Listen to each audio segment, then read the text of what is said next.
Man, what a busy show we have today. PUP list, COVID list, unfortunately.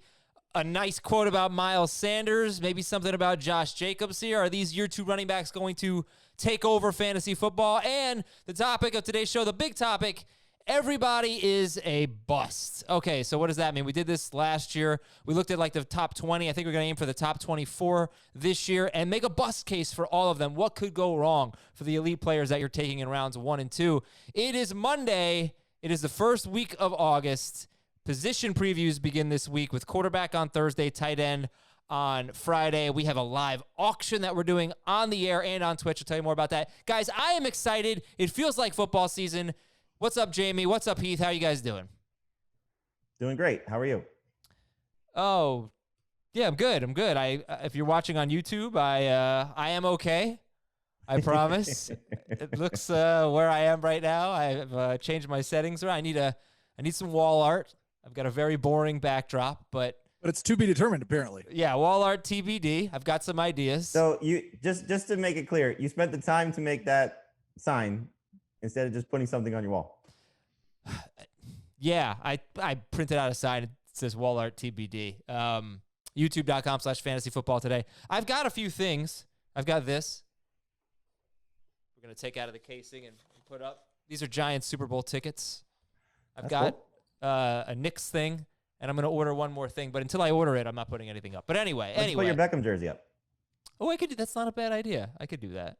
I wanted to get a fat head, like the most random fat head of like a fullback or something, but they don't make those, unfortunately. All right, let's start with. By the way, Tom Brady's 43rd birthday today. Happy birthday! We're gonna try to talk about the flex draft.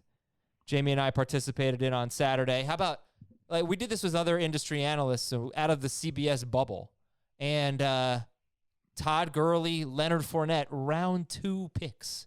That really surprised me, but it was good to get some different perspective and kind of draft with other people. I want to start with this quote of the day. It is wait, hold on. Before you get there, Heath, you'll appreciate this, what Adam did. He's about to draft Tyler Lockett, and he asked the room full of other fantasy analysts, hey, so which guys do you like better, Tyler Lockett or DK Metcalf? Well, I said I'm going to draft Lockett, but I'd love to know who would you guys take here, Lockett or Metcalf? They're both on the board. I took Lockett, and it was, There are some consensus. places that that'll get you punched in the mouth for talking about players that haven't been drafted yet.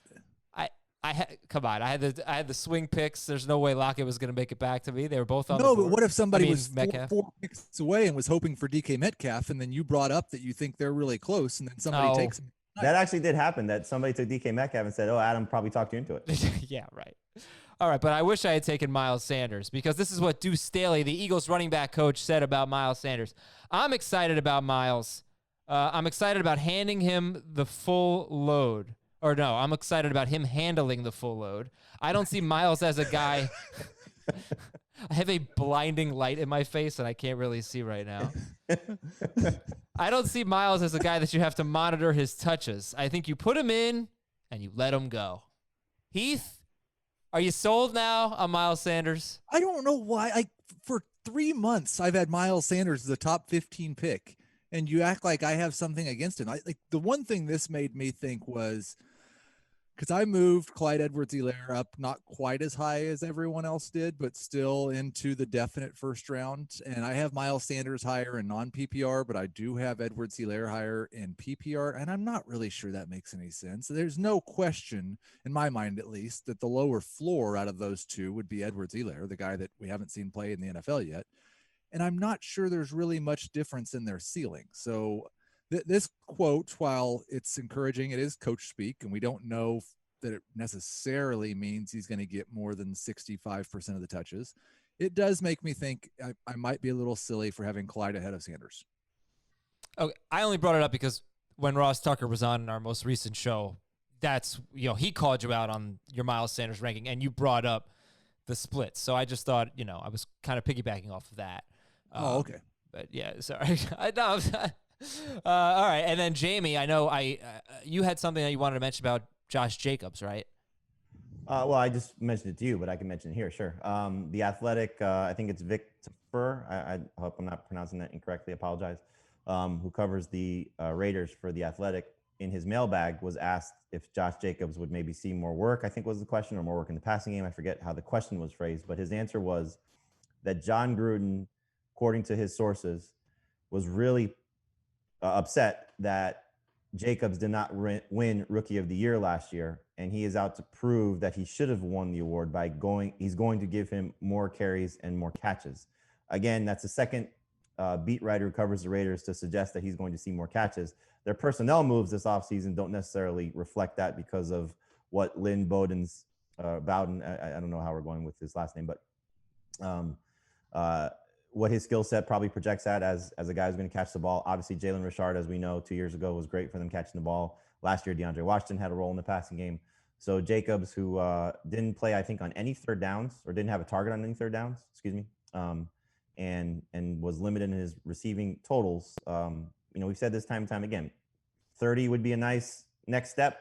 Anything above that would, I think, be a bonus. But he's clearly better in non-PPR than he is in PPR, but he's going to be one of those guys, I think, that you have to decide. For me, it's between him and Derrick Henry and Nick Chubb and Joe Mixon, the guys that aren't elite level pass catchers yet. You're going to have to depend on some significant rushing totals, and hopefully Jacobs gets there. All right, we got a lot more to get to today, including the Lesean McCoy signing and what that means. Want to promote a few things. From now until week 1, we're going to be streaming twice a week on Twitch. We're going to have a mock draft every Tuesday and a camp recap and an AMA and Ask Me Anything with an expert on Thursday nights. It's going to be Tuesday nights, typically at 7 p.m. Not this week. I'll get to that in a minute. And Thursday nights at 7 p.m. Eastern, twitch.com/FFtoday. Tomorrow, or Tuesday, whenever you're listening, Tuesday, 3 p.m. this week, we've got a big Twitch stream. You're going to hear it as a podcast, not all of it, though. We're doing an auction with other analysts from around the industry. Marcus Grant of NFL Network is going to be one of those analysts. We have live on-screen results, mid-draft analysis, auction strategy talk, all that. So that's Tuesday at 3 p.m., twitch.com/FFtoday. And then Thursday, the AMA with Dave Richard. You can ask him anything. What should people ask Dave Richard? Guys, what do you think? I mean, the obvious question is going to be, pizza, because he's a big pizza guy. Maybe Chicago stuff, wrestling stuff. We got to get something different. Like, ask him why he hated his birthday prior to always turning yeah. 40. All right, so that's on Thursday at 7. Tuesday at 3, though, is the auction. Follow along there. And we're back on CBS Sports HQ, noon Eastern, Monday through Friday, CBS Sports Q app or cbssportshq.com. So thank you for letting me promote those things. Now, yeah, we got a fun show today. We got Sheil Kapadia on from the Eagles, and we'll talk to him obviously about Doug Peterson. Hopefully he's okay. Coming down with reportedly coming down with COVID. Do you say that, coming down with contracting COVID? Yeah. Either way. So hopefully again Peterson's okay. She'll give us some insight on there. We'll talk Miles Sanders. About what Deuce Staley said, and maybe get some clarity on this receiving core for Philadelphia. All right. So I really wanted to draft Ronald Jones in the flex league. I think it was like 60th overall. You got mad. Was it? No. It couldn't have been 60th overall. That's the end of round 5. Must have been the end of round 6, I believe. 72nd? It was right? The end of round 6, right before you. Okay. So he went 71st. I was going to take him 72nd. Instead, I took Marlon Mack. But with Lesean McCoy signed to a 1-year deal, Jamie, what's the impact of that on the Bucs backfield? I don't think you should completely panic on Ronald Jones, but this is not a good sign that, a veteran coach with a veteran-laden team, especially with a quarterback who, again, just turned 43, that they bring in a 32-year-old running back who has a obviously Hall of Fame pedigree. So, for Jones, who, as Dave, talked to his trainer and, seems to be doing all the right things to, secure himself as the guy there, clearly this is an indication that the coaching staff does not feel the same way. If you go back to 2015 with Bruce Arians, when he was the coach of the Cardinals, he had a 3rd-round running back in David Johnson who ended up being the best guy on the team by the end of the season. He had a guy coming off a productive year to a certain extent the year before in Andre Ellington. And they bring in Chris Johnson right before the season, and Chris Johnson ended up being the leader in carries to start the year until he got hurt. So what's the same setup? They have Ronald Jones, who's been disappointing but coming off a decent year. Drafted Keyshawn Vaughn in the 3rd round, and now bring in an aging veteran. So I hope history doesn't repeat itself. I hope Ronald Jones is the guy. I think 71st overall in a half PPR league is a good spot for him. Round 6, I think, is a good spot for him. We had a fun argument on CBS Sports HQ following the news last week where Heath started the conversation by saying he would take Devin Singletary because we were talking about the Bills. Singletary over Ronald Jones. I agreed with Heath because I would take Singletary over Jones. Obviously, Adam, you do as well because in that draft you took Singletary in the 4th round, and Dave said he would still take Ronald Jones. I don't get that personally because I think Singletary is on a winning team that's going to run the ball, and showed last year that he's better than Ronald Jones already, at least production wise. So I would take Singletary. And I posted a poll. It was like almost 75% said that they would take. I did Heath's C results as well, just to make him happy. Excellent. But I posted a poll. It was like 70 some odd % in favor of Singletary over Jones. But again, I wouldn't run away from him. I just think that his value is clearly not going to reach the ceiling right now that we thought it could have been prior to this move. Yeah, I had Jones like a month ago, right about around running back 30, when I felt like, I don't know between him and Keyshawn Vaughn which one it's going to be. I had them both pretty close. And as we kind of realized there was no preseason and training camp was going to be weird, I'd kind of dropped Vaughn. I'd moved Jones up to like running back 25, 24, right in that Devin Singletary range. And all I didn't like bury Jones. I just moved him back to where I had him a month ago, and he's right around running back 30. He's a good number 3 running back that has the upside to be a top 20 guy, but there's risk. I mean, they gave 170 touches to Peyton Barber last year, and Peyton Barber was terrible, averaged like 3.1 yards per carry. So telling me that Lesean McCoy is washed up, that's probably true. I'm not sure it matters. So let me tell you the running backs that went just before Ronald Jones in this draft, and tell me if you take Jones ahead of any of them. Well, it was a big gap. It was like David Montgomery went, and then Mark Ingram, Cam Akers was half PPR. Half PPR. Mark Ingram, Cam Akers, Raheem Mostert. You can start up to 4 running backs in this league. Okay, it's two flexes. Two flexes. Mark Ingram, Cam Akers, Raheem Mostert, Ronald Jones, Marlon Mack. That was round 6. No, I missed a couple. Ingram, Akers, this light, right? Ingram, Akers, Mostert, Kareem Hunt, DeAndre Swift, Ronald Jones, Marlon Mack. It's a lot of running backs in that round. My goodness. Yes. Does he belong there with Ingram, Akers, Mostert, Hunt, Swift, Jones, Mack? In this format, the only 2 that I would definitely take over him would be Mostert and Ingram, and I have it ranked this way, so I would take Hunt over him as well. I would take Jones over the rookies, though, just because of what Sean McVay said about his running backs yesterday, that, it's going to be a committee again. And then Swift, I think for Swift is, it could be a league winner for you, but, you need that Kerryon Johnson injury to happen, I think, for him to reach the ceiling. Yeah, I agree. All the veterans should go before Jones, and the rookies should go after him. All right, more big news. This was the right spot, Adam. I think if you would have got him, it would have been a good pick. Marlon Mack obviously is going to be dependent on how much Jonathan Taylor plays or doesn't play early in the season. T.Y. Hilton is on the non-football injury list with a hamstring injury. And they're saying it's not a big deal, Heath, but he's been dealing with nagging injuries. He's 30 years old now, I believe, T.Y. Hilton. Is this a big deal to you? Not yet. I'd kind of built in some concern. Now, it's a bigger deal because he has a new quarterback that he's trying to build a relationship with, and timing and all those things. But I'll probably, like with a lot of the guys that have gone on the COVID-19 list, I haven't done anything in terms of their projection yet. I'm going to give them a week, and I'll probably give T.Y. Hilton a week. And if it's a week from now, 10 days from now, then I may ding him just a little bit. All right, and Antonio Brown is suspended for 8 games. So, Jamie, just give me a quick thought on what that means, and we can move on. I'm kind of tired of talking about Antonio Brown, but he's suspended 8 games. It means that if you're going to draft him, you got to have a deep bench and be able to either stash him as a suspended player on an IR spot. We're going to clearly have some commissioner changes with what the COVID scenario is, that people are going to add IR spots to their league. So, if you're able to stash him there, then he's worth drafting. But if you can't, then it's hard to carry a player like this for 8 games. And, go back to last year with Kareem Hunt when he has 8-game suspension. There's clearly a difference. Hunt was on a roster. He's a position that, is clearly of need for us in fantasy, and he's not 32. Brown just turned 32. So you got to have a really deep, like dynasty leagues, he's worth holding. Deep keeper rosters, he's worth holding. I do think now that there's clarity, you're probably going to see some teams bring up his name a little bit more now that they know what they're dealing with. But in a redraft league, like I'm looking, I know he went in this flex draft, Adam, but he went in, this is an 18-round draft. He went in round, I think it was like 16 or 17. Just tells you, where. I'm sorry, he went round 18. First pick of round 18. Yeah. So that's the type of move you're going to make. He's a guy that if you could sit on him, if your team doesn't have a lot of injuries or needing some roster turnover, you'll be in good shape if he signs somewhere and is still the same type of guy. I don't think he's going to be the same guy, but we'll see. The next move is a transaction. Does the team sign him? All right, so we will get to everyone as a bust very shortly. We'll have to tell you why Christian McCaffrey is going to be a bust. You don't have to listen.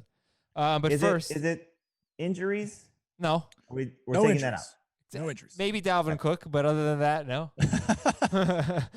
But here's your COVID news. Gardner Minshew, Matthew Stafford, both on the reserve COVID-19 list. We don't know if this means they tested positive or if they've been in close contact with somebody who's tested positive, but they're on the reserve COVID-19 list, along with Raquel Armstead, Anthony Barr, Minnesota linebacker, Jeff Wilson of the Niners, Mason Crosby, and Jay Sternberger, kicker and a tight end for the Packers. Detroit cornerback Justin Coleman. Pittsburgh wide receiver James Washington. That's not necessarily a small deal. Jalen Samuels for Pittsburgh as well. And Miami left guard Eric Flowers, who's kind of a punchline as a left tackle, but turned his career around as a guard. We got a lot of time before the season starts, so let's hope these guys are on the mend quickly here. Timetables are a little bit uncertain. We're learning a lot, I think, from baseball. But with Minshew and Stafford, Heath, what's your reaction to them being on the reserve COVID-19 list? For now, I don't. I'm not the Matthew Stafford one. I hope that he feels better soon and is fine. But in terms of fantasy projections, I'm not changing anything. I'm a little bit more concerned about Minshew just because lack of experience, new offensive coordinator has a new system he has to learn. And the more walkthroughs he can go through, the more polished I'd expect him to be at the beginning of the year. Hopefully it's a quick recovery. Okay, so let's say you take this news into account. You're drafting today and DJ Chark is on the board. Are you moving him down a little bit? And I'll take a look at where he went. But would you take DJ Chark or DK Metcalf? I would still take Chark over Metcalf right now, but it's very close. Yeah, I would take Chark as well. Okay, in the draft we did, it was in the flex league, it was Lockett to me, then Chark, then Metcalf, and then Lockett Jamie. Was an absolute steal then. Took McLaurin. Yeah, I mean, I thought so. 49th. I was surprised. It's funny, man. There are people that are concerned about Lockett. I guess just because Metcalf may be getting better and taking over the run-first offense. It's almost like, people forget about the first half of the season. We do this a lot. People forget about how seasons start. David Johnson's a good example of that as well. He was, I think, running back 8 through the first 4 weeks of the season in PPR. Lockett was obviously amazing, as we saw before that unfortunate situation in that game in San Francisco where he had to go to the hospital. Hopefully that's the guy you're getting. He's a very efficient, very good wide receiver that plays with a good quarterback. So Lockett was the 21st wide receiver off the board in this draft. And tell me how you guys feel about this, but I feel like even if Metcalf takes that big leap and becomes an elite, like top 12 wide receiver, I still think Lockett, this could be the year that they have 2 top 24 guys. It's never happened with Wilson, but this could be the year, and because they're the best 2 that he's had, I think. I mean, you could say Baldwin and Lockett, but I think, at this stage in their careers, whatever. But I think Lockett doesn't need that many targets to be wide receiver 21. It's just, that's kind of how I feel. So, I feel like that was even if Metcalf is great, I feel like Lockett could still return value end of the 4th round. Thoughts? Yep. Yeah? Agreed. Totally agree. All right. Let's see. Opt-outs. Jacksonville defensive tackle Al Woods. Rams offensive tackle Chandler Brewer. Cincinnati defensive tackle Josh Tupou. Marquise Lee for the Patriots. C.J. Mosley for the Jets. That's a big one. Jameez Olawale for the Cowboys, their fullback. And Buffalo cornerback E.J. Gaines, who missed all of 2019. This round of opt-outs, not as big as some of the ones we've had in the past, but Mosley's a big deal, though he missed time last year. Maybe Olawale. I mean, the Cowboys like using a fullback. I think they have like 4 guys on the roster, though. Okay. And Marquise Lee, probably wasn't going to have much of an impact, but that does, they already had Sony Michel and Mohamed Sanu starting on the PUP. So that's they're really short on players. Rough offseason for the Patriots. If they can win the division this year, that would be pretty amazing. I don't think on paper they're even close to the Bills right now. Am I crazy? I think you're crazy. Why they Depends how lost much you hate Hightower Coach. and Chung though, you know? On And paper, they're starting right tackle or left tackle, Marcus Cannon. on paper, is Cam Newton healthy? I don't know.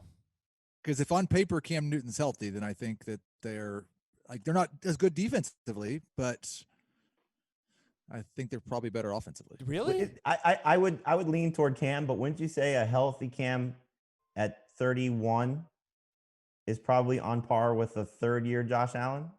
I think running, yes, but like even though when Cam was not great as a passer, he was better than Josh Allen has been. And the last time we saw him, he was completing 68% of his passes. So, I'm with you. I Yeah. think it's a fun conversation though, because you have a guy that's hopefully ascending versus a guy that's clearly breaking down. So I wonder where people would probably go. I think probably most people would lean toward Cam, but it's probably something that would be fun to discuss. But I not forget about Cam, but he's not the only player on the offense.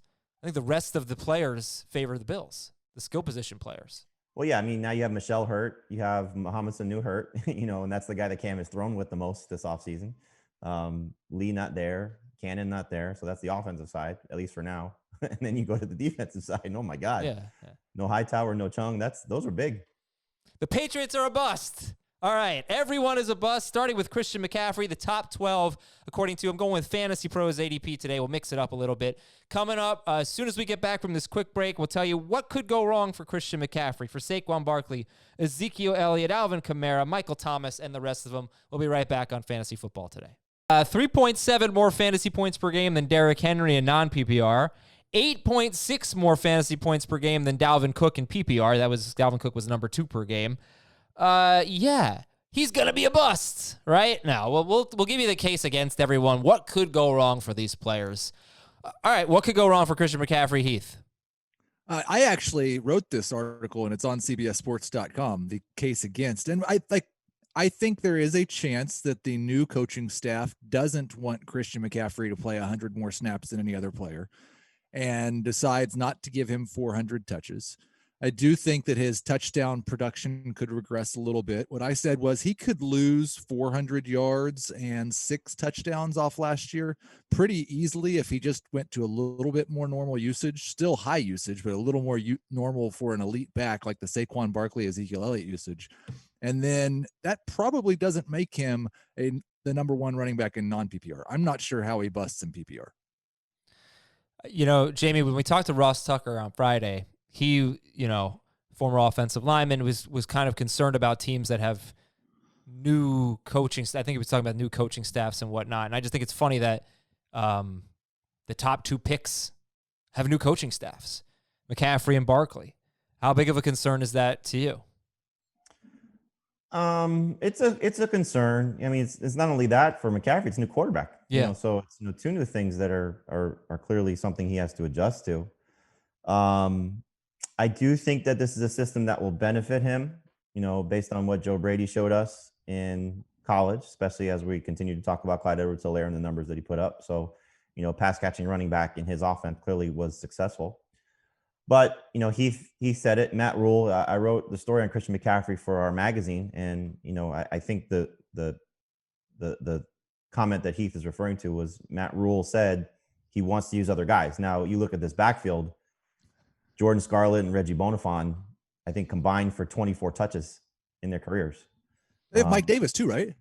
They do have Mike Davis, but he's not a lock to make the final roster. So if you just looking at their depth chart, the top 2 guys are clearly youngsters that don't have a lot of experience. So if Mike Davis is on the roster, it changes things. But and then the addition of Robbie Anderson, so now you have 3 pass catchers that, adding a proven guy that has spent time with Matt Rule. Ian Thomas, if he stays on the field, maybe he's at this stage of his career better than Greg Olson's stage of his career. Clearly, he doesn't have the resume of Greg Olson. And will Bridgewater, check down to McCaffrey, or will the play calls be there for McCaffrey? So what's made McCaffrey so successful the last 2 years is clearly his receiving numbers, being the first running back ever to have back-to-back 100 catch seasons.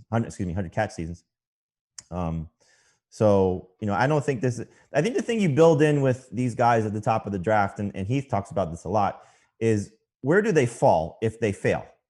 So if they fall from running back 1 to running back 5, is that a complete failure? And are you like completely disappointed that you didn't take Barkley or Zeke or Kamara? Or did he fall to running back 20 or 25 or worse, like David Johnson last year, where he was a first round pick and then just completely fell off the map? I think that's the question you have to ask yourself when you're drafting these guys. And so I think barring injury, McCaffrey should finish as at least a top 10 running back, even if things go completely off the rails for him.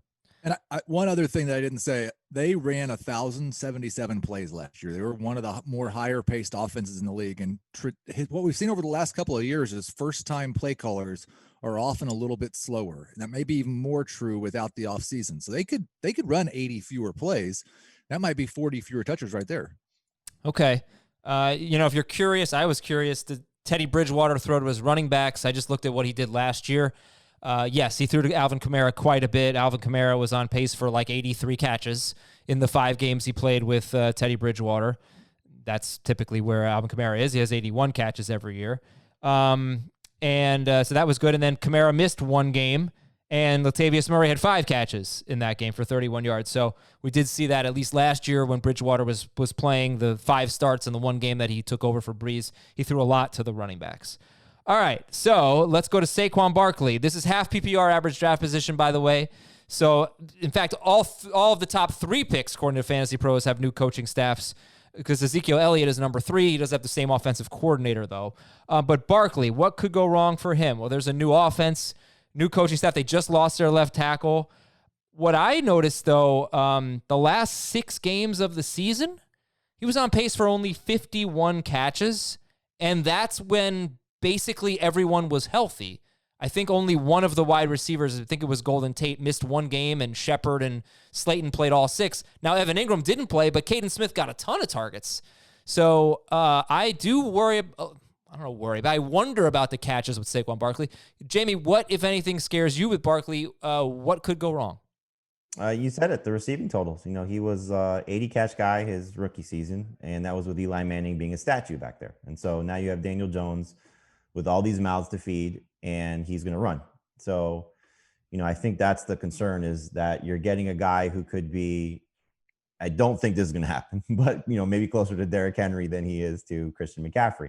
And so that would be not a horrible thing if you get Derrick Henry from a year ago, but if you get, a guy that's under 50 catches, that's not the allure. And that's why you would probably pass on him for Ezekiel Elliott, like I know Dave would. So, I think the pro Barkley fantasy manager is hoping for north of 50 catches, which would still be exceptional. It wouldn't be to the level of McCaffrey or even Kamara based on what he can do as a receiver. But yeah, there's a lot of mouths to feed on a team that's probably going to be trailing a lot. And so if they're throwing and not throwing to him, that could be a little bit frustrating. I don't think that'll be the case, but that's clearly the concern.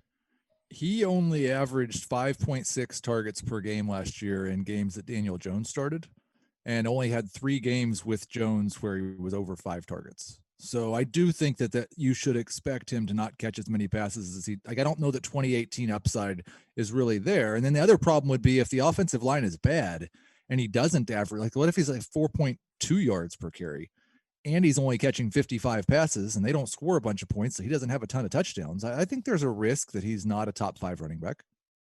He only scored 8 touchdowns in 13 games last year.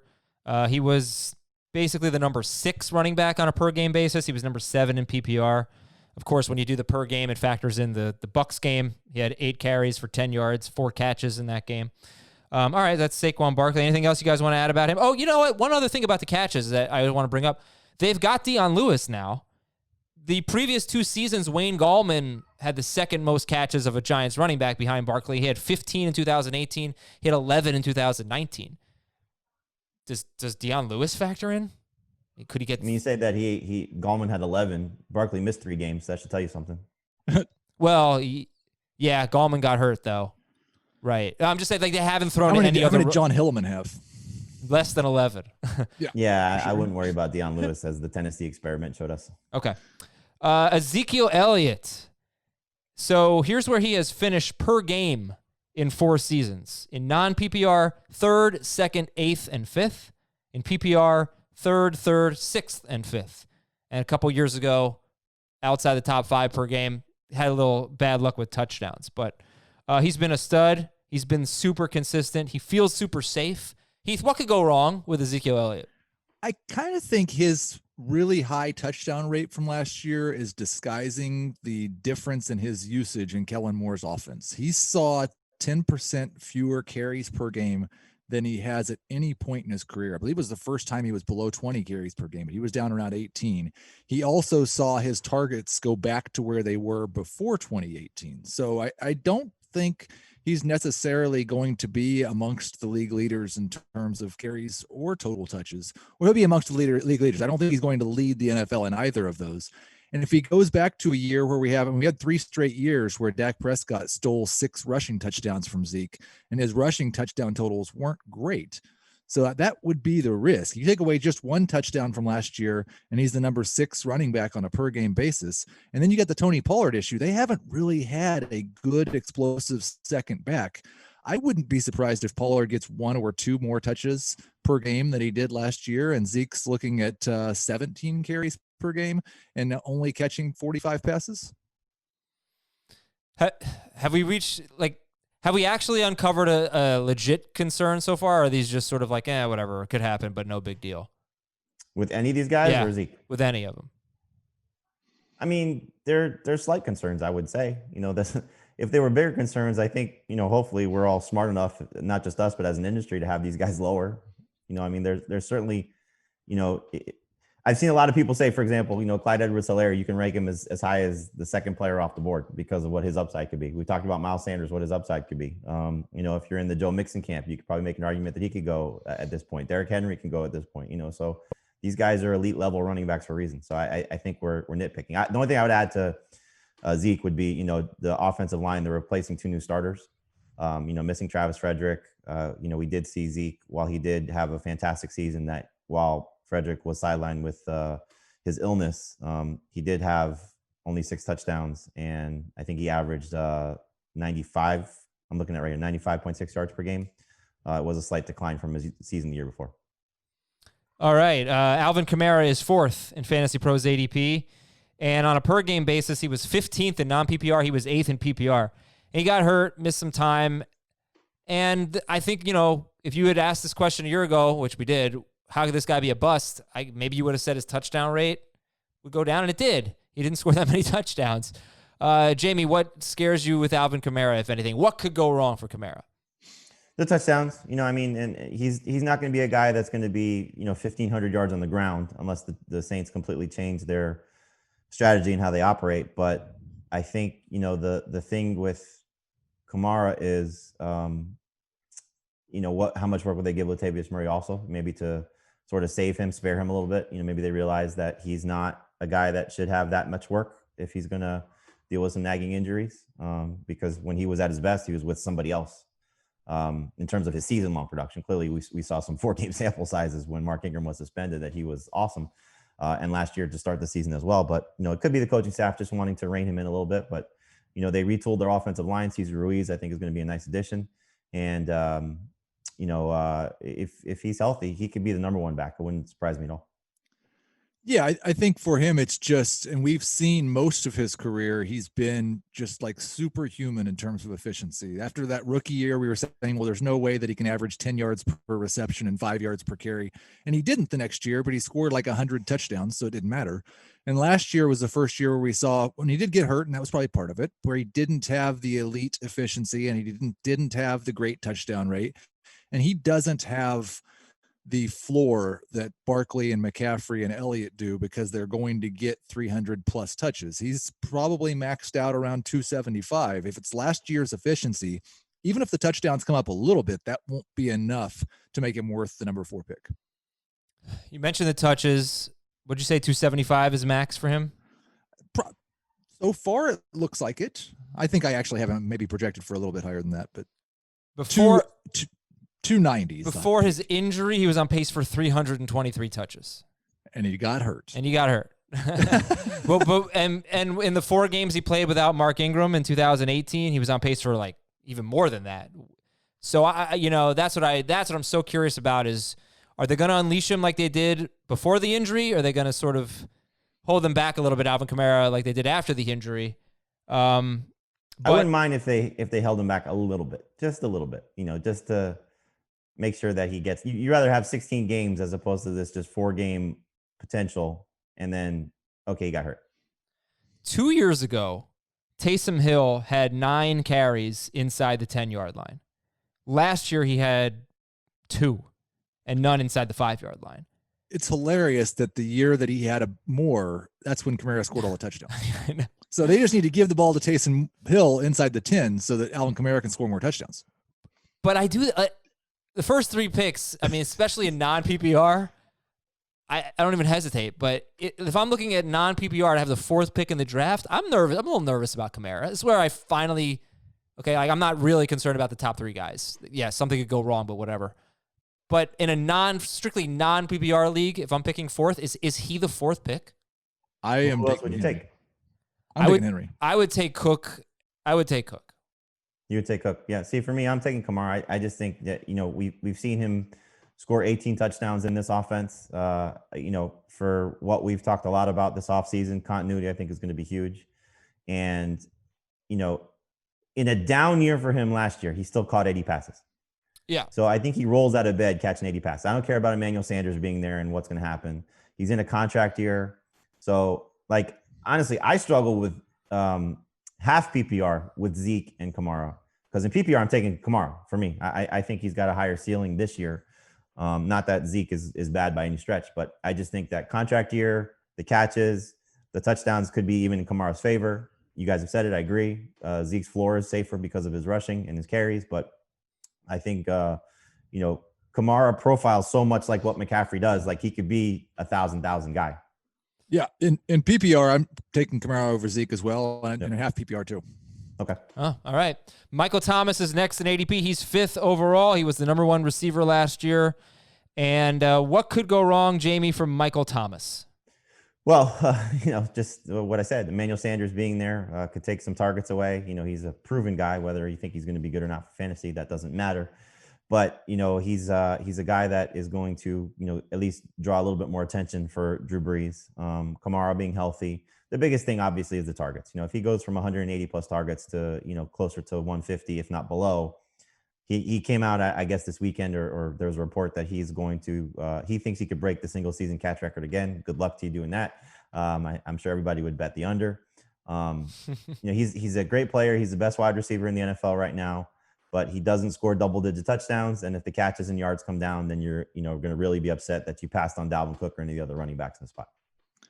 I really feel like Adam should have just done this one. We've seen Michael Thomas with 147 and 149 targets the 2 years before last year, and he wasn't even a top 5 wide receiver those 2 years. It's true. I'll say this. You take his efficiency last year, his fantasy points per target, give him 150 instead of 185, which was the most for a wide receiver since 2015, by the way. Give him 150. And in non-PPR, he's not the number 1 wide receiver. In PPR, he still is, but I think actually not as good per game as Chris Godwin. But here's the bottom line. In any format, if you take what Michael Thomas did on 185 targets and give him just 150, non-PPR, half PPR, full PPR, in 3 of the last 4 years, top 4 wide receiver at worst, based on the fantasy points he would have scored with 150 targets. So, what got me kind of, Heath, was like, he was the number 8 wide receiver. I think he was number 6 in PPR last year, or in 2018 rather, number 8 in non-PPR. But it was such a great year for wide receivers that even those fantasy points were so were so great. He finished a little bit lower because wide receivers just went off in 2018. So once I kind of realized that, it put things into context a little bit. So even at 150 targets with the same efficiency as he had last year, you're still talking about a floor of top of 4th. Right. So yeah. But if he gets 150 targets, he might not be the number 1 wide receiver, especially in anything other than a full PPR league, but that's okay. All right. Next pick is Derrick Henry. What could go wrong for Derrick Henry, Jamie, the guy who's not drafting Derrick Henry much this year? Offensive line's a little bit of a concern now, with Conklin gone and their rookie not healthy. So we could see that being a problem. Wear and tear is a concern for me, for a guy that had 400 touches, including the playoffs last year, for a running back of his size. Clearly, the receptions are going to be a problem. I don't see a dramatic increase, considering last year with the same offense coordinator, he had a career high 18. And as we saw, this is more PPR. I haven't done the numbers in non-PPR. In his first 8 games, he was only averaging 13.5 PPR points per game. He clearly was a monster in the second half of the season, and that's the guy you hope to be getting. I'm just not sold that that's the guy you're going to get for an entire year, given some of the changes on the line and the fact, again, that his receiving numbers are not going to help him out in this regard. So I also think that we're going to see a better backup guy. I think Darrington Evans will be better than Dion Lewis. At what point in the season will that happen? I don't know. But I think a younger back that could maybe come in and change some things a little bit with his offense, that should help things a little bit, and maybe take some of the workload away from Derrick Henry. So for me at this spot in the draft, I would definitely take Dalvin Cook. All right, and Heath, I'll just jump in and say the first 8 games that Jamie mentioned, if you want to talk about maybe what's his floor, he averaged 3.9 yards per carry in those games. He was the number 9 running back in non-PPR, number 12 in PPR. Had 151 carries in those 8 games, only 8 catches, scored 6 touchdowns, but wasn't very good. He was still top 12 in PPR, number 9 in non-PPR. So there's that. What if anything concerns you about Derrick Henry? You seem to be the high guy on Derrick Henry. Yeah, I think the case against him is just a lot easier to make in PPR. It's not difficult to say that Derrick Henry, and I didn't even make the case against Derrick Henry because he was not top 12 in our consensus rankings. So, but in PPR, the risk is that his efficiency just normalizes just a little bit. They're not quite as good, so they throw more, but his catches don't really go up more than 4 or 5 catches. And he's just not he's not that far in PPR from not being worth this type of pick. In non-PPR, I really think the only worry is that the touches get him down, because I think he's going to get 300 carries and he's going to even if he rushes for 1,300 yards, he's going to rush for double-digit touchdowns. Let's go to Dalvin Yeah, for Cook. me, I would draft him in the first round in non-PPR. Okay. Let's go to Dalvin Cook. Per game, he was number 3 in non-PPR, number 2 in PPR last year. He kind of struggled a little bit down the stretch, was able to score some touchdowns, got a ton of work, but faded a little bit and got hurt as well. So, Heath, I'll give you the first word. What could go wrong? Everyone is a bust, including Dalvin Cook. What could go wrong for Dalvin Cook? Let's just take out the Dalvin Cook gets hurt like he has every other year as what could go wrong. But that is certainly one of the things that could every go year, wrong. not every other year. No, every year. Yeah. Yes. I know I gotcha, Heath. The thing that goes wrong is that the Vikings coaches noticing this and thinking, we'd like to make the playoffs and have this guy for the playoffs, use Alexander Mattison more than they did last year. And the other thing that goes wrong is that the Vikings just aren't near as good. They aren't as successful running the ball. Their defense isn't as good. And so Kirk Cousins throws 50 more passes and Dalvin Cook will get a few of those, but his rush attempts goes down. So I think the obvious one is Dalvin Cook gets hurt again. But I do think even if he stays healthy, there's some risk that Minnesota tries to lighten his load just a little bit so they can keep him healthy throughout the year. Jamie, Madison had 100 carries in 13 games last year. They ran the ball so much. Only Tennessee and Baltimore threw fewer passes than the Vikings, who are 5th in scoring defense, by the way. But yeah, they ran so much. So yeah, if Madison, even if the carries per game don't go up, maybe it's just the total carries go down, and he gets a bigger share. But anyway, what worries you, Jamie, about Dalvin Cook? Similar to what Heath said, and maybe Madison just does take on more work because he's a good running. It's like Tony Pollard, very similar setups that, 2 guys that are ranked as top 5 or top 6 running backs have very good backups behind them that probably deserve more of an opportunity. In Dallas, it's harder because you paid Ezekiel Elliott and he's got that track record of just being such an absolute stud. With Cook, he's great. And he's showed himself last year to be one of the best running backs in football, finally staying healthy for more than 10 games. But Madison may deserve a little bit more of an opportunity to showcase himself as well. So we'll see what Gary Kubiak, who's now stepping into the full-time role as the offense coordinator. Last year, he was more of a consultant. But I think that's the only concern I have really aside from health. But that's the biggest thing with Dalvin Cook. It's just the health. He's the one guy that you look at and you say, oh, man. He makes me nervous. He went before I picked, I think, right before in this best ball draft that Heath and I are doing. It would have been a tough call in in that format. I took Cook in our magazine draft, our magazine that's coming out, the next edition. And the only thing that, like you got to be like, I know, Adam, like you said, you'd be torn on maybe Dalvin Cook over Alvin Kamara as the fourth running back. The thing I think when you take Dalvin Cook, it's like you automatically, I got to get Alexander. Yeah. Madison. Like I just have to make sure I get Madison. And it's like, it's so stressful. It's like you're going through the draft process. Like, oh, is this, you get past like round 6. It's like, okay, it's now like, and I was playing a game of chicken. It was round 8. And I was like, I like Deontay Johnson. I needed a third receiver. It's a 3-receiver league for PPR. I was like, I'm just going to take Deontay Johnson. And if I miss on Madison in round 8, so be it. Thankfully, he came back to me in round 9, and it was just like such a sigh of relief that you just have that backfield locked up. And we did this draft at the time when it was, is he or is he not going to report and show up on time? Thankfully, he did. So, maybe you get Madison at a little bit more of a discount now, but it's just, it's not fun if you feel like you have to handcuff Dalvin Cook when you draft Dalvin Cook. Well, yeah, if you got lucky, like in the flex draft, Alexander Madison went 118th overall. And the guy who had Dalvin Cook didn't even take him. That's a big miss, man. You could have taken him in the 10th round, Bob. All right, anyway, Devontae Adams is next in ADP. What could go wrong? I don't understand. Like, he's so safe. I mean, he's going to get all the targets. He's going to get all the target. Like, I think what could go wrong is that his quarterbacks, like we've kind of questioned a little bit, is Aaron Rodgers' his skills deteriorating? Or is it just that he doesn't have any help? Or is it a combination of both?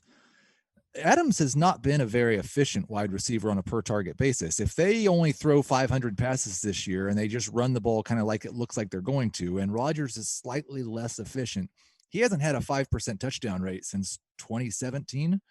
So if he's around 4% touchdown rate and Adams gets 150 targets and only scores 7 or 8 touchdowns, he's probably not worth a first round pick. Anything else, Jamie, or is that basically it? I mean, I hate to say, I hate when this argument is made, like he's the only receiver on the field, so defenses are going to load up to stop him. But that's going to happen a lot. He's going to have to beat a lot of double teams in this offense. Unless we get Alan Lazard or Reggie Bedleton or Marquez Valdez-Scantling.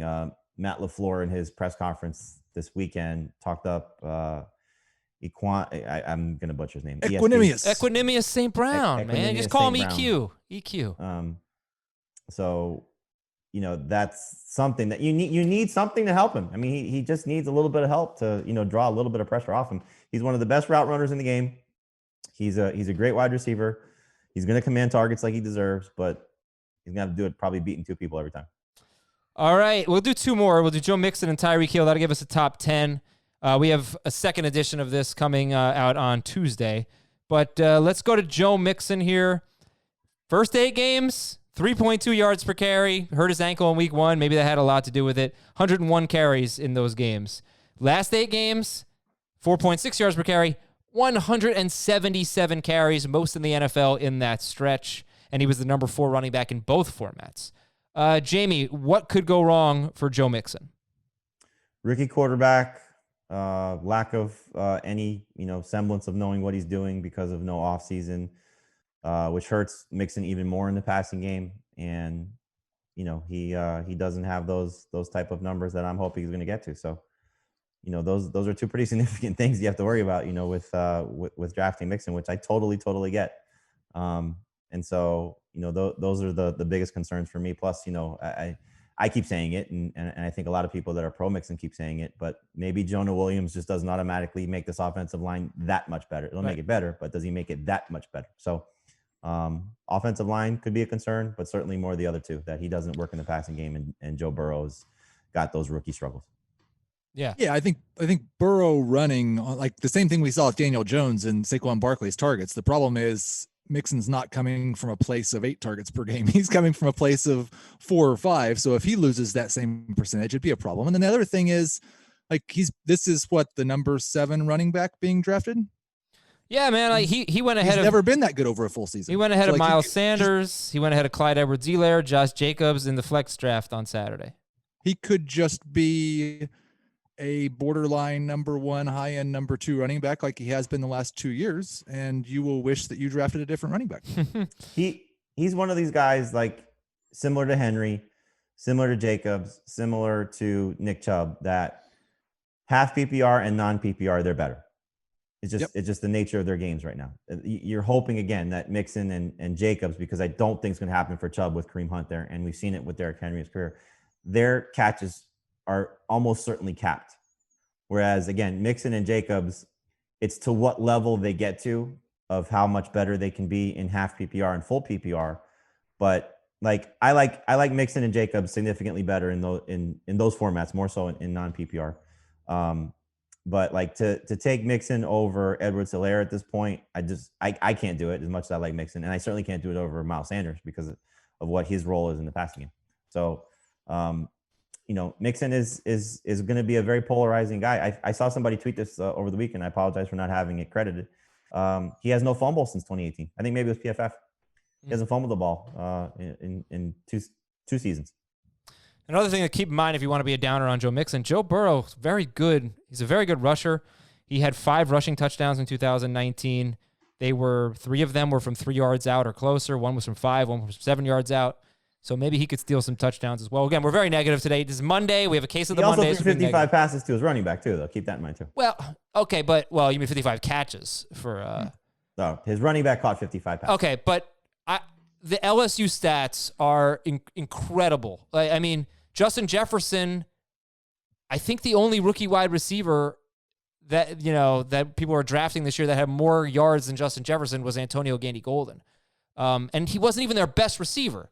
And they played more games than anyone else in football, I think, except for Clemson. So, the LSU had the greatest season ever, basically. Yes. So keep it in mind. Last one is Tyreek Hill. I'm going to ask you this. He's not a high target guy. I think he had 127 2 years ago, 137 in his best year, 2018. And you've got these young receivers that could be getting better, and Sammy Watkins had a great postseason. Heath, are you concerned about maybe DeAndre Hopkins last year? The targets went down because Will Fuller, was more involved and whatnot. Are you concerned of that happening a little bit here with the Chiefs and Tyreek Hill?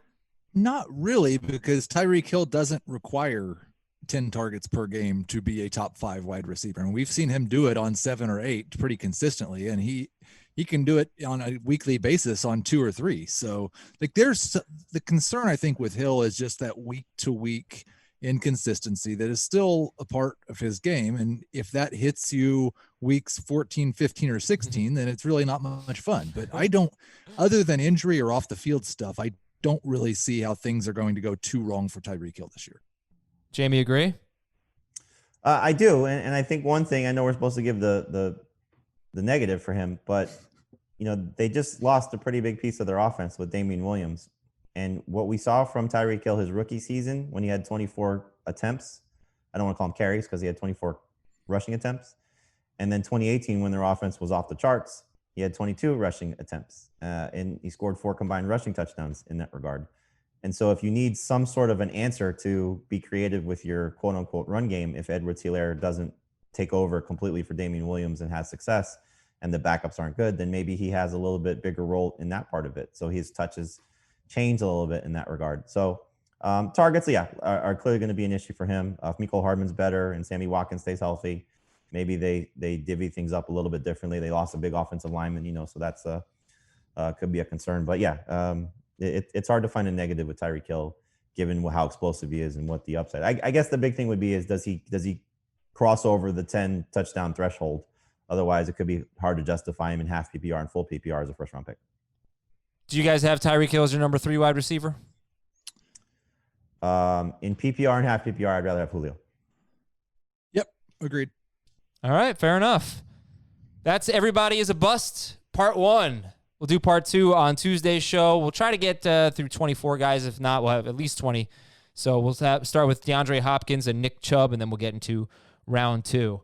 So, what's that about your flex team? Why do people hate it? I don't know. I don't get it. Heath, you can explain. All right, so it's a flex team. It was 18 rounds. People hated that I took 3 quarterbacks. Joe Burrow was my 3rd quarterback. He was my last pick before DST, so I don't really see why that's a huge deal. It's 3. Okay, you start 2 running backs, 3 receivers, and 2 flexes, and a tight end. So you can start up to 4 running backs, up to 5 receivers, up to 2 tight ends. I had the first pick, half PPR. McCaffrey. Then I really wanted Chris Godwin. He went one pick before me in round 2. Juju Smith-Schuster was my pick. Then George Kittle, Tyler Lockett, Marlon Mack, Brandon Cooks, Darrell Henderson, Darius Slayton, Matt Ryan. So my starting lineup is Matt Ryan, McCaffrey and Singletary, Juju, Lockett, and Cooks. And then I have Kittle at tight end.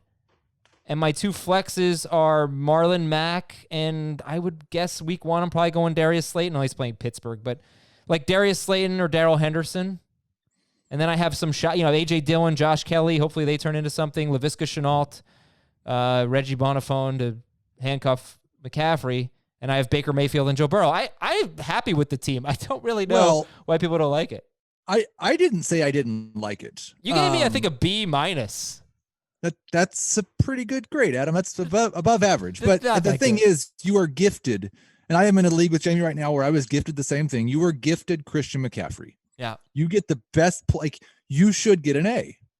And it kind of looks like maybe you went on auto draft in the second half of the draft. Why? Like, what did I? The problem is not Joe Burrow in round 18. The problem is Baker Mayfield, where taking a second quarterback would have made sense, but you threw away the Baker Mayfield pick. Well, I didn't know Joe Burrow was going to be there in round 18. Baker Mayfield was my 14th round pick. And I don't think you have very good prospects for having good flexes very deep into the season. Yeah. I mean, look, if I didn't take Kittle and I had a crappier tight end, then I could have had a better flex. I could have had, Mike Evans there and then you're probably going to make the playoffs. You've got Christian McCaffrey. They gave you a playoff spot. But you just didn't rush your league like you should have. Here's the one pick I regret. Justin Jefferson in round 11. I should have taken Chase Edmonds, who could be a total 0, but could also win you the league if Kenyon Drake gets hurt. And Kenyon Drake has never really had a big workload over a full season. So I also didn't like your 6, 7, 8 picks, I don't think. Well, I can understand that. Marlon Mack at the end. You didn't have a chance to get Chase Edmonds. That's when they're coming back. Oh, no, you're right. It was going the other way. Marlon Mack at the end of round 6. So that was right after Ronald Jones. Brandon Cook. You don't like Brandon Cooks there? Round 7? First pick, round 7? It's okay. It just feels a little early. The next 2 wide receivers. I could have taken Michael Gallup. I get that. He took Cooks over Marvin Jones. I know you don't like that one. You took Cooks over Michael Gallup? I did, yeah. That was a mistake. May have been. I had a little bit of regret. I was actually going to take Gallup. That's where I took Deshaun Watson. I had a little bit of regret. But the next wide receiver was Christian Kirk, then Marvin Jones, then Deontay Johnson. So I don't feel bad. Edelman too. Oh, and Edelman, yeah. Damn light right in my eye. And then Darrell Henderson, I like more than whatever. I think these picks are fine. I like Darrell Henderson, but you took him where? Right after Kerryon Johnson and Matt Breida. The next running backs off the board were Phillip Lindsay and Latavius Murray. So again, I have no regrets there. End of round 8. It's a good team. Mine's better, but here's a good All right, Jamie's team. Kamara, Aaron Jones. And that was interesting that you went with Aaron Jones in the second round, by the way. I moved him up, following the lack of offseason. I can't keep saying that these veterans are going to benefit and not give him credit too. With A.J. Dillon probably going to be a little bit sluggish. So I took him from the, early part of round 3 and put him back in the back end of round 2. Kamara, Aaron Jones, DJ Moore, Jonathan Taylor. Jamie had the 4th pick, by the way, in case I didn't say that. Terry McLaurin, Will Fuller, Deshaun Watson, Tariq Cohen, Phillip Lindsay, Anthony Miller, Blake Jarwin eventually, Jared Goff as your quarterback. Oh, backup quarterback to Deshaun Watson. Okay, so Jamie's starting lineup is Deshaun Watson, Kamara, Lazard. Yeah, Kamara and Aaron Jones. 3 receivers are DJ Moore, Terry McLaurin, and Will Fuller. Tight end is Blake Jarwin.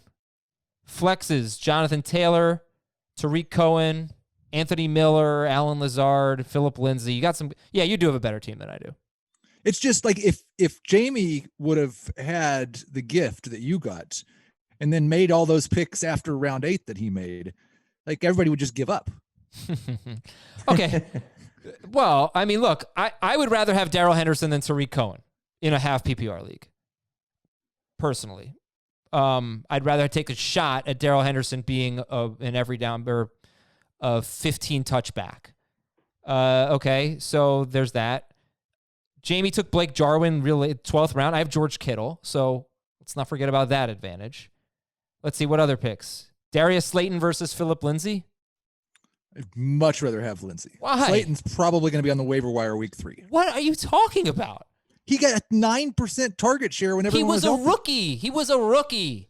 Like, And all of those guys are still there. yeah, but Golden Tate Well, I is think it's like honestly on the decline. So this was the turn where Adam started to really piss me off because I took Tariq Cohen and I was like, I'm going to take one of Henderson or Lindsey. That was my choice, and I wanted Henderson because at that point it would have been my 5th running back, and clearly the upside. I agree with Adam. I don't know about Tariq Cohen in half PPR, but I see where he's coming from. I think if Henderson hits and Lindsey's stuck behind Melvin Gordon, you'd much rather have Henderson. So for me, that was the thing. When he took Henderson, I'm like, okay, I got to pivot a little bit. I need a 4th receiver. Slayton makes a lot of sense. Again, similar concept. If he hits, you're in great shape. I was gonna make that type of move, and so he made that turn. I was like, you bleeper. Yeah, it was fun. And then I knew I got him on Jared Goff. So when I took Goff, but he did it to me the round before when he took Josh Kelly, because that was another guy that I was like, okay, I want to swing for the fences type of player. And he also took AJ Dillon. I'm like, okay, it's round 12, not a bad move to maybe handcuff Aaron Jones here. Let me make that pick. So he takes Dillon and Kelly with that swing. I was like, God, man, you're killing me here. All right, well, thank you. I'm glad somebody liked those picks. But look, this was a industry analyst draft. Quarterbacks went very late. Lamar Jackson and Mahomes went in round 3. But the running backs, I thought Fournette and Gurley going in the first 2 rounds was very interesting. DJ Moore fell to round 3 to Jamie. I don't know how far he would have fallen, but again, like he's Chris Godwin going 23rd, DJ Moore going 4, 5, 6, 7, 28th or something like that. Later than what we see typically in our drafts, I'd say. But that tells you you're going to see this a lot, I think, probably more so in industry drafts, but 1, 2, 3, 4, 5 wide receivers in the first 22 picks. Well, the draft that Jamie and I are in right now, I'm getting ready to pick at the end of round 4 at the 4 or 5 turn. I got gifted Christian McCaffrey as well. Adam Thielen, Calvin Ridley, and Tyler Lockett are all still available. Are you kidding? Right. I mean, I had Lockett. That's full PPR. But Ridley and Thielen went earlier. So that's wild. So who are you going to take? Ridley, right? I'll probably take Ridley, but I'm not sure. There's still one guy to pick before me. I'm hoping he takes one of those wide receivers. Would you take both? I'd like the other guy that's still there, and he's like the only running back left that I think should have been taken is Le'Veon Bell. And so, round 5, I'll probably take Le'Veon Bell in a PPR league. It's funny you mentioned Bell. I struggled with Bell in this draft, in the flex draft, Heath, because he went right before me in round 4. Yep. And I was like, I can't pass on round 4. I think I made it clear I'm not a big Le'Veon Bell guy, but with the way running back was going, like he went right before me in round 4. And at that point, it would have been my 3rd running back, which was the direction I was going. Because at the time, I was glad that Steve Gardner of USA Today took Devontae Parker in round 4, because that's not a pick I would have made. I was actually hoping for DJ Chark to come back to me in round 5 because I knew Adam would take Tyler Lockett. And so Pat Mayo took Le'Veon Bell right before me. I was like, okay, thank you for taking that headache away from me that I didn't have to make. But as a 3rd running back, it would have been fine. Well, as an example of how much everyone has just agreed to hate Le'Veon Bell this year, the last 3 running backs taken in this draft, Raheem Mostert, David Montgomery, and Mark Ingram. Yeah, that shouldn't happen. In a full PPR. PPR, wow. Well, look, Jamie, you said you knew I was going to take Lockett. I wasn't going to take Lockett until every other analyst in the league told me to take Lockett. As we know. Also, the best part of the draft was the pizza I had. My God, I had delicious pizza. And then I asked everybody, you order a pie, how many slices do you eat? Jake Seeley said 2 or 3. And I was like, God, that is weak. Everybody got on him for that. But Jake, thank you for organizing the Flex Leagues, and thank you for inviting me back. We were on Zoom, and Adam texted me. He goes, I'm going to try not to speak. And then Jamie said, me too.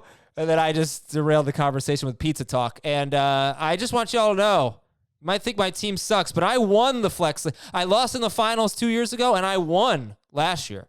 I won the consolation bracket, but I still won. I won something. So that is all you need to know. Everyone is a Bust Part 2 coming up on Tuesday for Jamie and for Heath. I'm Adam. Talk to you then.